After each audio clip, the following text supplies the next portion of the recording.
Welcome everyone. My name is François Mabé. I'm the General Secretary of IFCU, the International Federation of Catholic University. And it's my pleasure to welcome you for this new edition of our series of webinar about Catholic identities of our universities. So today we have the pleasure to welcome a very distinguished academic professor, Maria Amalia Andery. She also doctorate in psychology from the Pontifical Catholic University of Sao Paulo and did her postdoctoral training at the University of North Texas. She has been professor at the Pontifical University of Sao Paulo in the Faculty of Humanities and Health Sciences and in the postgraduate program in experimental psychology. And she is the rector of the very world-known university, the Pontifical University of Sao Paulo, since 2016. So welcome, Maria Amalia, for this session. Thank you very much for being with us. I give you the mic, and during your lecture, if some of you want to ask a question, you can use the chat, of course, or after Maria Amalia will have a talk, you can have a direct conversation with her. Thank you very much, and the mic is yours. Thank you. Good morning for me. Good afternoon for most of you, I guess. And I first of all want to thank the Federation for the invitation. I was very honored to be invited to talk a little bit about the Brazilian Catholic universities. It is my pleasure then to be here, and I'm sorry for the accent. I hope you all understand me, and if you don't, I'll be here to try and clarify. Okay, so I will start by giving you a brief context of the history that led to the present situation of Brazilian system of higher education and the Catholic universities in Brazil. As you well know, Brazil was colonized by Portugal.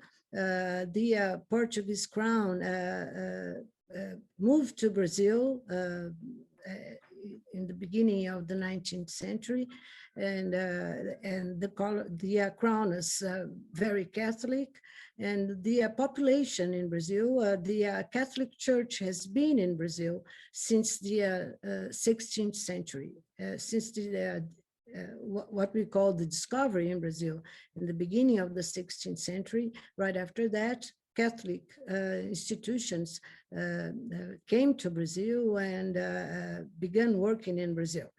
By the last decade of the 19th century, Brazil had only 24 institutions of higher education all over the country. That meant that maybe 5,000 people studied had higher education in Brazil.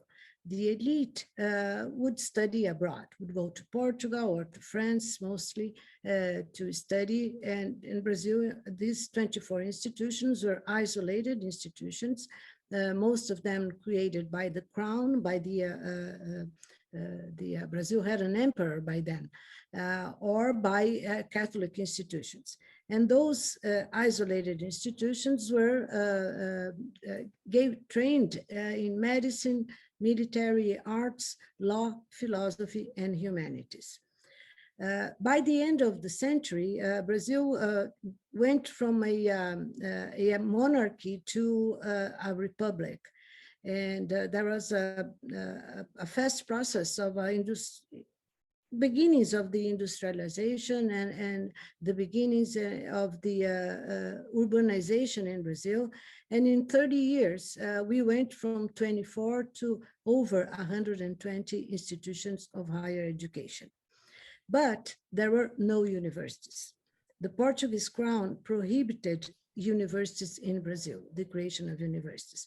So the Brazilian situation is very different from the European situation, or even from the situation of almost every other country in America, either North America or Latin America.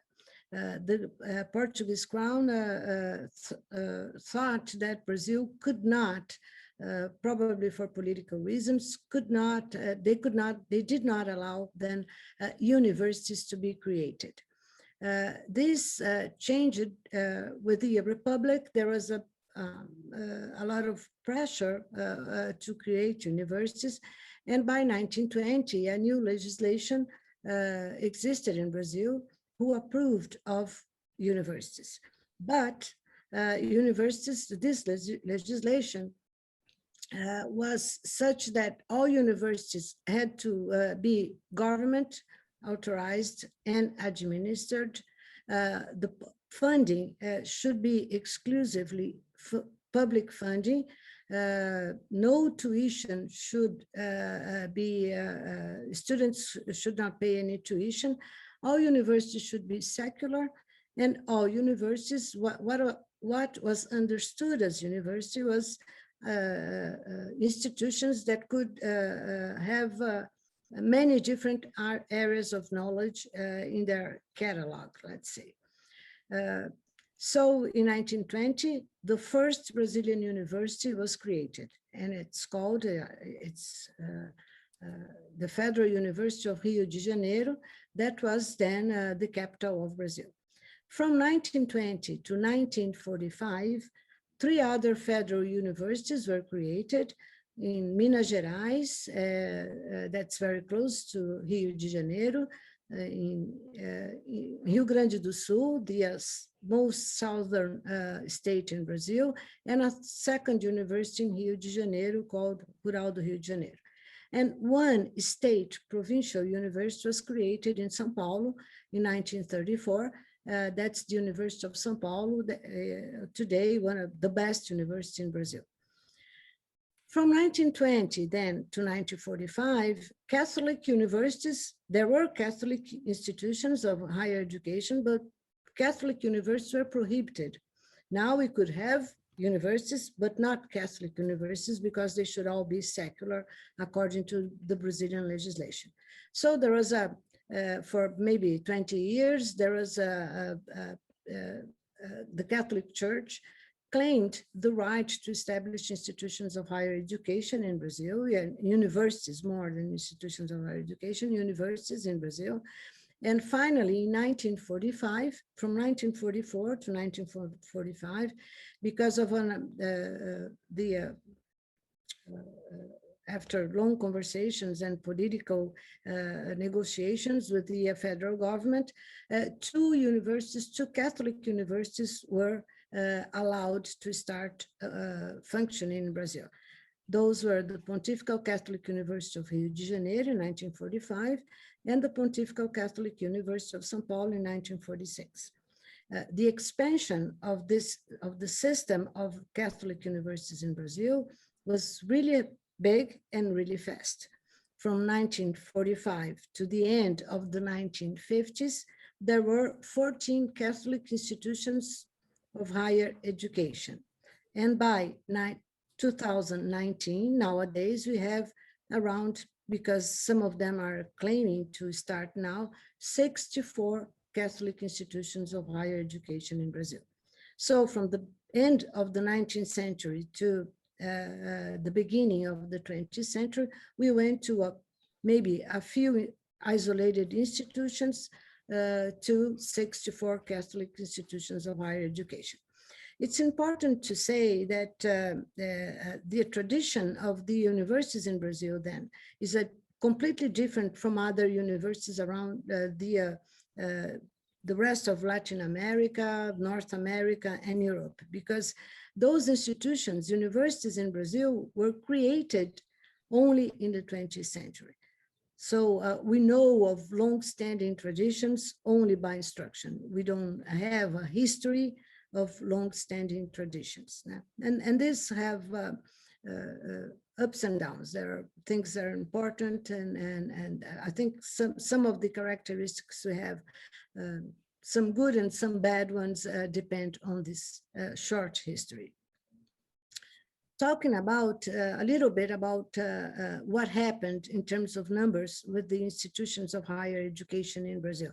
I'm calling institutions of higher education the institutions that are called, they're like colleges, that have one or two different degrees, offer one or two different degrees. Institutions that are like a reunion of colleges.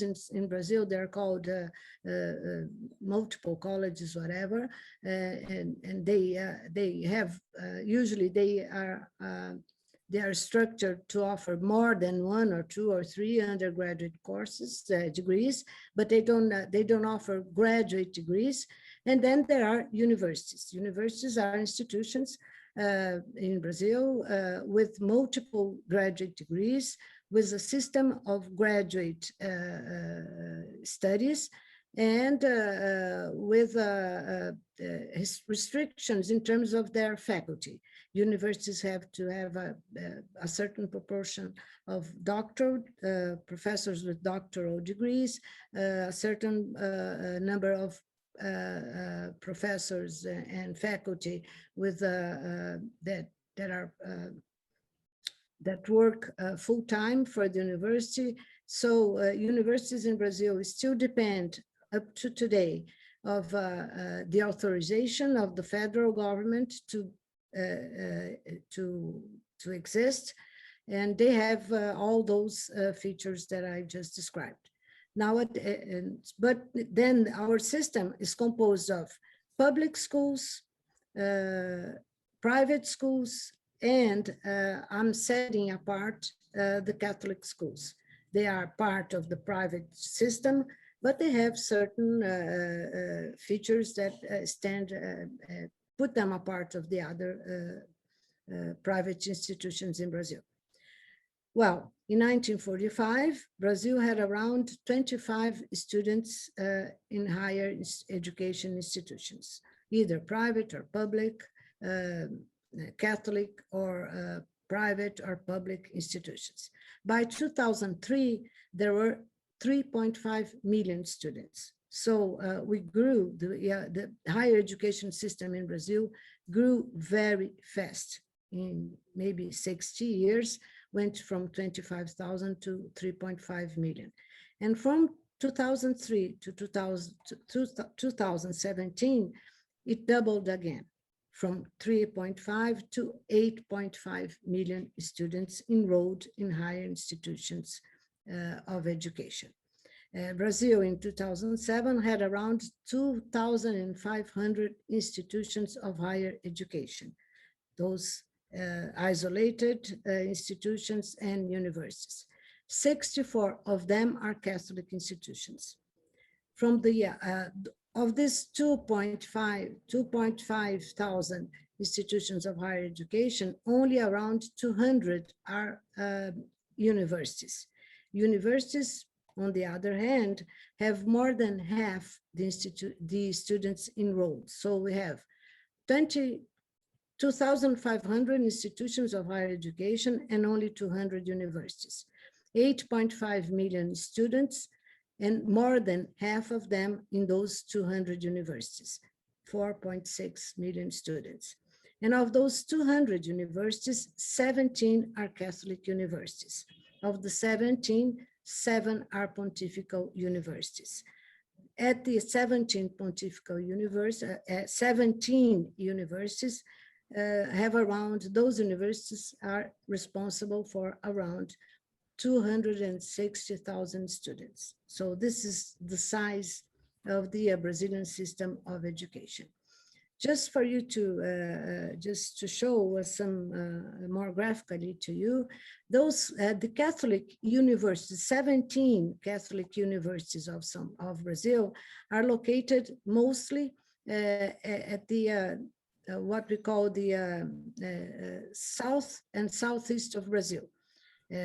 So as you see, Minas Gerais, from this dark yellow area, have more, have maybe 1, 2, 3, 4, 5, 6, 7, 8, 9, 10, 11, 12 of the 17 Catholic universities in Brazil are on the south and southeast area of Brazil. And then we have 4 on this, what we call the center of Brazil, and 2 on the northeast of Brazil.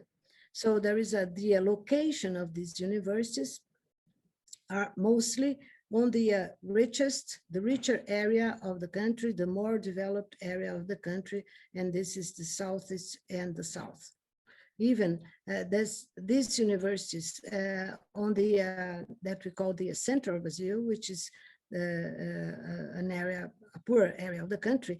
In the center of Brazil nowadays is Brasilia, the capital of Brazil, which is the richest city in the country. So this is something that I think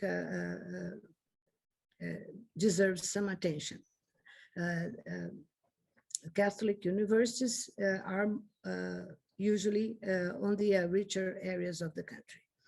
And still some data about those 17 Catholic universities. The bars represent the number of students of our 17 universities. I'm talking about the 17 universities, not the 64 Catholic institutions. Of the 17 universities, the first 7 are the Pontifical Catholic universities. Pontifical Catholic University of Rio de Janeiro is the first bar, of Rio Grande do Sul on the south of the country, the second, of São Paulo, my university, and then Paraná, also in the south of the country, Pontifical Catholic University of Minas Gerais, that's the largest Pontifical and largest Catholic university in the country, Pontifical Catholic University of Campinas, which is also in São Paulo, and Pontifical Catholic University of Goiás. The bar represents the number of students. So the Pontifical Catholic universities go from 15,000 students up to 45,000. And the other 10, the blue bars, represent the other Catholic universities that do not have the title Pontifical in Brazil. The largest one is Unicinos, which is also a university in the south state of Rio Grande do Sul. The dots represent the number of graduate doctoral programs, not graduate, but doctoral programs of each university. Why I'm talking about this, I'm emphasizing this, because this is one of the criteria that Brazil uses to classify an institution of higher education as a university. The size and the number of graduate programs, of doctoral programs on each university. And as you can see, the oldest universities and the Catholic universities usually have have more doctoral programs than the other Catholic universities, which are much smaller. So we have some universities, some Catholic universities with 1 doctoral program, and the three universities with the higher number of doctoral programs are 3 of the Pontifical universities, Pontifical University of Rio de Janeiro, Rio Grande do Sul, and São Paulo. An interesting case is the Catholic University in Rio Grande do Sul called Unicinos. It's a large university with around 25,000 students and with 15 doctoral programs. So those are the university's doctoral programs should represent some commitment to research, right? Well, so Catholic universities in Brazil, as I just showed, are diverse. They are diverse in terms of their geographic location, of the date, the number of years that they have existed. They are diverse in the number of students. They go from 4,000 students to 45,000 students. They are very different in terms of their professional and research fields of expertise. Very few of them have medical schools. Some of them have engineering, some of them don't, and most of them are strong in terms of humanities and social sciences. They are very different among themselves in terms of their governance, and some of them, like mine, have bylaws that elect the rector. Some of them are, the rector is indicated by the order or by the local bishop. So they're very different in their administrative and academic organization, but really very different. The academic autonomy in terms of the church is also very diverse. Some of them have more autonomy than others. They are also usually, some of them have a social recognition that is nationwide, and some of them are regional. And the research activity in these universities are also very different, as the graph indicates, the previous graphic, and they are really diverse in terms of their secular perspective. Some of them are have much more strong links with the local church, and some of them are viewed by the public are more secular in their perspective. I think that the one Catholic university that is viewed as very secular by the Brazilian public, the one that gets the first place in this item is my university. It's a university that has, since the 1970s, elected their rector. I'm the 5th woman that acts as a rector at the Catholic University. Since the 1950s, no rector was a priest, although we have a faculty of theologians and an undergraduate, a graduate, a master's, and a doctoral degree in theology. So and in other cases, it's the opposite. All rectors are priests, are indicated directly by the bishop. So those universities really have different histories and different organizations and perspectives. They are similar in terms of their strong commitment to education. All those universities, as we saw, maybe 10% or 5%, not 10, but 5% of Brazilian students, university Brazilian students, are enrolled in Catholic universities. And those numbers are big because the Brazilian population is really big. Another thing that is important is that 85% of the most sought careers in Brazil are offered by Catholic universities. What that means is that Catholic universities offer degrees in the most wanted careers in Brazil, and also offer degrees in some of areas that are not popular in terms of their in terms of choice of the youngsters that come to the university, but they are still important in many of our universities. One thing that's really interesting is that Catholic universities are very prestigious, have a really good reputation in Brazil, either regionally or nationwide. They are considered to be ethically, how can I say? They're considered to be really ethical. They're considered to have high quality of education. They are considered to shape up good citizens. So they're really sought for.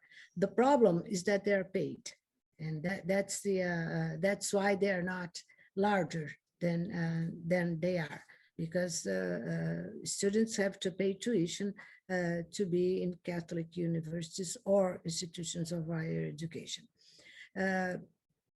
One difficulty is that Catholic institutions, either universities or the other ones, are subject to changes due to financial strain and governance very often. That means that the degrees that are offered at a certain point may be taken out of the university. They close and they open constantly. So that there is a lot of fluctuation in the size of these universities. There is some fluctuation in the areas in which they offer degrees, due mostly to financial strain, because they depend almost completely on tuition. And Brazil has a social situation that is fragile. Those universities suffer, and other universities suffer, and also the other institutions of higher education suffer a lot of financial and governance strain, and that ends up making them, leading them to change more than probably they should. And it's important to say that some of the 17 universities are Catholic universities. They are ranked at the top layers of the Brazilian universities more often, as that graph indicates, among the Pontifical universities. They are the oldest ones, usually. They are, most of them, except for one of them, they are in capital of states, and so they have a lot of recognition.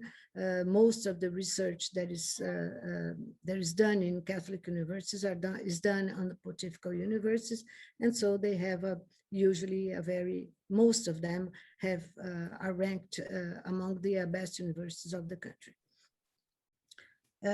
They are also similar, the Catholic universities, in their commitment to social impact. Those universities, usually the 17 universities, have various services to communities, to the community around the university, either regionally, in the city, usually health services, primary services of primary education. Some of those universities have schools associated with them. A lot of legal services are offered by universities because the law degree is very sought in Brazil, is very high ranked in Brazil, and so all of them have legal degrees and a lot of expertise in law, and a lot of legal services are offered to those populations, to the poor population. A lot of community-oriented services to families, to youngsters, to incarcerated population, to the original, to what we call to the indigenous people, are offered by Catholic universities, and Catholic universities are also very big in continuing education. And those are features that we see in almost all Catholic universities and institutions of higher education in Brazil, but mostly Catholic universities. Also, in terms of research, some of the universities have expertise in specific fields and not exactly the same. Some universities are big in social sciences and humanities. The University of Rio de Janeiro is high ranked in engineering, for instance, energy, stuff like that. But usually those universities have a weak participation in the development of technology, either technology that derives from exact sciences, or technology that we call social technology that derives from social sciences and humanities. And this is something that is really, really important in Brazil. And I think Catholic universities should be a lot more interested in that than we seem to be interested. We are also not really high ranked in publication, and Brazil is maybe 13th or 14th in terms of publication in the world today. And the Catholic university, the exception is maybe the Catholic University of Rio Grande do Sul and Rio de Janeiro, they are ranked low in publication in Brazil. What I mean by this is that a lot of the research that is done is not published in international papers. And there is a very low, overall, a very low investment in research on those universities. So although all of those universities have some commitment to research, this commitment is uneven among the universities. In terms of Catholic universities and those principles that define the Catholic Church. In general, the Catholic universities adhere to church policies to the universities, either in their bylaws or in their daily practice. But overall, these Catholic universities are obedient, let's say, to the policies to universities issued by the Vatican. They are also committed towards social and economic development, towards autonomy and academic freedom, and towards an ethical perspective and ethical practices. Those are important characteristics that we can say we find in every Catholic university in Brazil. And I think this is why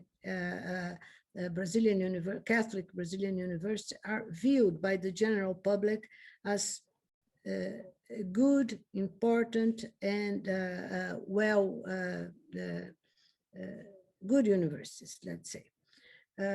Also, all Catholic universities are strong committed to the strength of equality in the country. This is why social services are so important in most of them. And also well aware that higher education is the best predictor of better quality of life, of better income, and also because of that, higher education is viewed in Brazil, and particularly in the Catholic universities, as part of their mission, because higher education means a fight against poverty, prejudice, and inequality in Brazil. And I do believe that this is one of the best characteristics of the Catholic universities in Brazil. But it is important, and this is maybe important because it may be different from other Catholic universities around the world.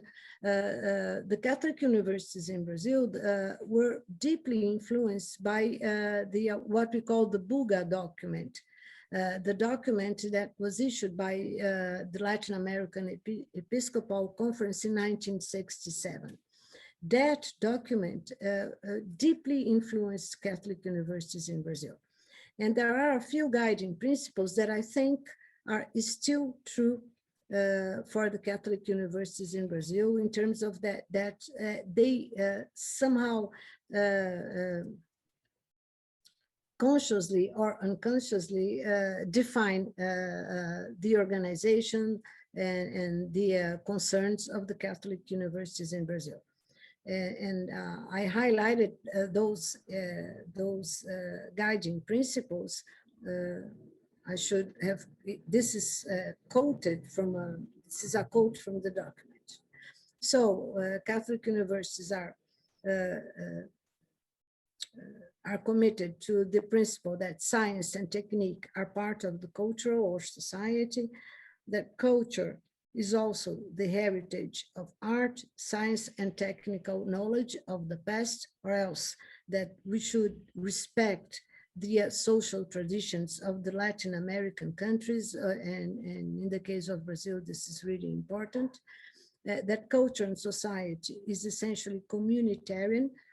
That is, it is important to share consciousness, to share some principles. And this is something that every university should be committed to.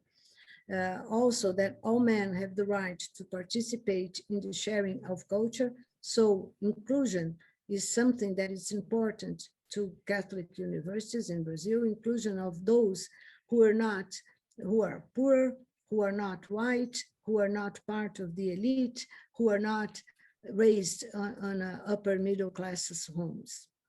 The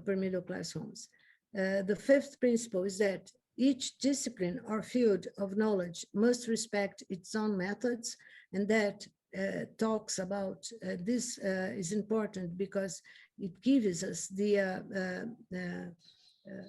it shows the importance of academic autonomy. The sixth is that although there will always be tension between culture and Christianity, a dialogue, a productive dialogue between both is a mission that cannot be left out of the Catholic education. And this is really important, I think. The seventh principle is that one should not simply agree with any false concordance between science and religion, or else that we should not see this as a dichotomy that cannot be dealt with. Theology is an interdisciplinary endeavor and should be studied with the help of history, science, philosophy, etc. For our university, for instance, this is very important because we offer a degree in theology, a master's degree in theology, a doctoral degree in theology. So this is really important. Theology does not suppress other fields of knowledge. It is enriched by them, and clergy, and like intellectuals, should have freedom of investigation, thought, and expression. Those are 10 characteristics that I think are the most important ones in terms of the Catholic aspect of those institutions of higher education that I just described as the 17 Catholic universities in Brazil. In conclusion, the Catholic universities of Brazil and the Pontifical Catholic universities, particularly I want to speak about my university, strive for excellence, but also for the promotion of an intense dialogue with society, and strive to provide services to populations not included in universities. This is what I have to say. This is my contact. Thank you all for listening to me, and I'll be ready to answer whatever questions you have. Thank you.